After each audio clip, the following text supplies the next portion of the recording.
Hello friends, Statement 2024 to সমাপ্ত হল BTR এরিয়াত অসমত এতিয়া বাকি থাকিল এপয়েন্টমেন্ট লেটার ডিস্ট্রিবিউশন হৈ গল। আপোনালোকে কেনেকুৱা স্কুল পালে? স্কুলটো তো আপোনালোকে নিজৰ চয়েসত লৈছে মেৰিট বেসিস। তো নিজৰ মনৰ স্কুলখন পালেনে? ভ্যাকেন্সি কোন ইয়াৰৰ এইটো ফিল আপ হল? নিউ এডভাৰ্টাইজমেন্ট কেতিয়া দিব আৰু কেতিয়া দিব লাগে? এই বিষয়ে আজিৰ ভিডিওত মানে ডিটেইলস আলোচনা কৰিম। আৰু এই যে ভ্যাকেন্সি ডিটেইলসটো যে ৰৈ গল মানে ভ্যাকেন্সি ডিটেইলসটো যে এপয়েন্টমেন্ট হৈ গল ইয়াৰ পিছতো বহুত স্কুল যেটো ভ্যাকেন্সি পাব লাগিছিল টিচাৰ ৰিক্ৰুটমেন্ট পাব লাগিছিল পোৱা নাই। মই জনামতেই মোৰ নিজৰ মানে ব্লকটোতেই এতিয়াও বহুত আপাৰ প্ৰাইমাৰী স্কুল যত পোষ্ট ভ্যাকেন্সি হৈ আছে কিন্তু দিয়া নাই। এটো কিয় পোৱা নাই এই বিষয়ে চৰ্চা কৰিম। সো ভিডিও একলৈকে চাব and one request to you চেনেলটো নহলে সাবস্ক্ৰাইব কৰি দিব।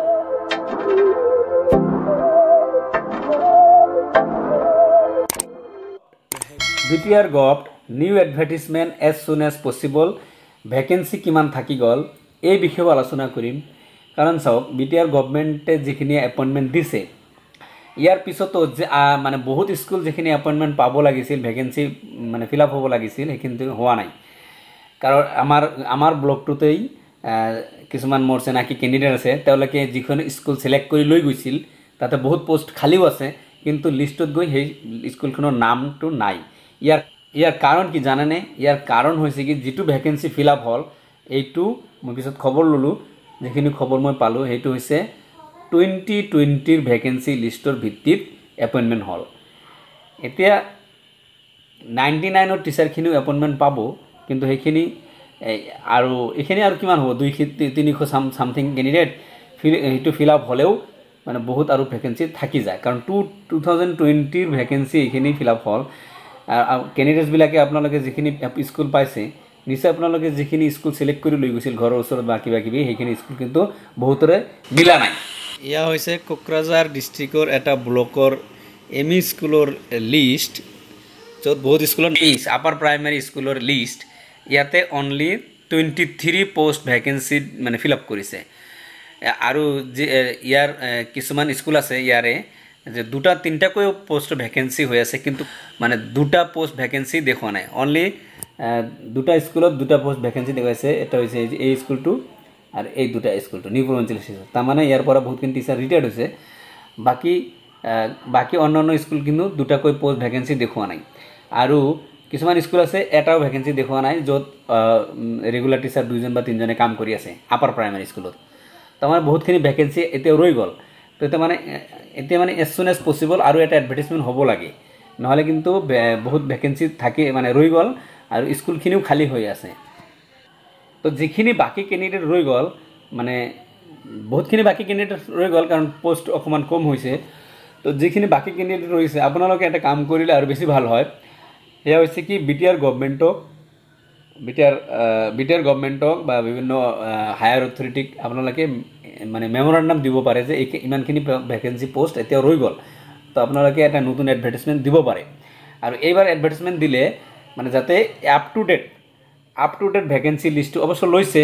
এইবাৰ up to date vacancy list অবশ্য সকলো স্কুলৰ পৰা লৈছে বহুতখিনি টিচাৰ আৰু লাগা হৈছে। তথাপি আপোনালোকে এই ইনফৰমেশনটো কালেক্ট কৰিব পাৰে অফিচিয়ালি গলে আপুনি কালেক্ট কৰিব পাৰিব যে কিমান ভ্যাকেন্সি ৰৈ গল। তো টেট ক্যান্ডিডেটস আপোনালোকে এটা এই কামটো কৰিব পাৰে যে মেমোৰেন্ডাম সাবমিট কৰিব পাৰে উইথ ভ্যাকেন্সি ডিটেইলস ইমানখিনি পোষ্ট বাকি আছে সেই পোষ্টৰ মানে স্ট্যাটাসখিনি লৈ আপোনালোকে মেমোৰেন্ডাম দিব পাৰে ধুনীয়াকৈ লিখি যে অথৰিটিক দিব পাৰে যে ইমানখিনি পোষ্ট এতিয়া ভ্যাকেন্সি আছে গতিকে আপোনালোকে এটা নিউ এডভার্টাইজমেন্ট দিলে ভাল হয় বা দিব লাগে। কাৰণ বহুত স্কুলত যিখিনি পোষ্ট পাব লাগিছিল মানে টিচাৰ এপয়েন্টমেন্ট হ'ব লাগিছিল এইখিনি হোৱা নাই। আৰু গভৰ্নমেন্টৰ কাম হ'ব কি গভৰ্নমেন্টে SIO এপ্ৰুভেলটো বেছি পোষ্টৰ আনিব লাগিব। কাৰণ পোষ্ট ভ্যাকেন্সি থাকিলে নহব SIO এপ্ৰুভেল হ'ব লাগিব মানে ফাইনান্স এপ্ৰুভেলটো হ'ব লাগিব। আফটাৰ অল ফাইনান্সৰ ওপৰতেই ডিপেন্ড কৰি আছে। তো গতিকে SIO এপ্ৰুভেলটো অকমান বেছিকৈ আনিব লাগিব যেহেতু কিটো অসম চৰকাৰৰ পৰাই এপ্ৰুভেল হয় গতিকে SIO এপ্ৰুভেলটো বেছিকৈ আনিব লাগিব। আপোনালোকে নিশ্চয় বহুত আলোচনা কৰি আছে কিছুমানে আলোচনা কৰিছে 600+ পোষ্ট এপ্ৰুভেল হৈ আছে। এইটো হসা মিছা এতিয়ালৈকে লেটাৰ কিন্তু মই পোৱা নাই।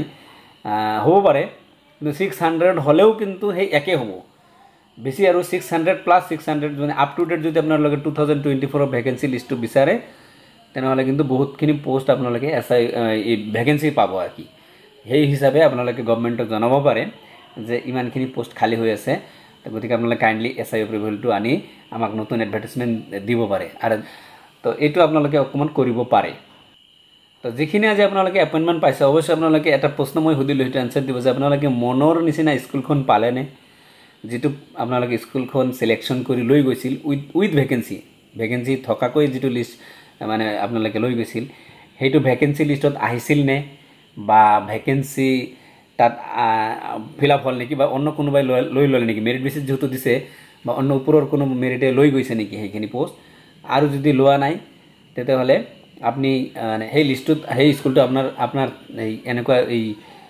লিষ্টটো স্কুলৰ লিষ্টত আছিল নেকি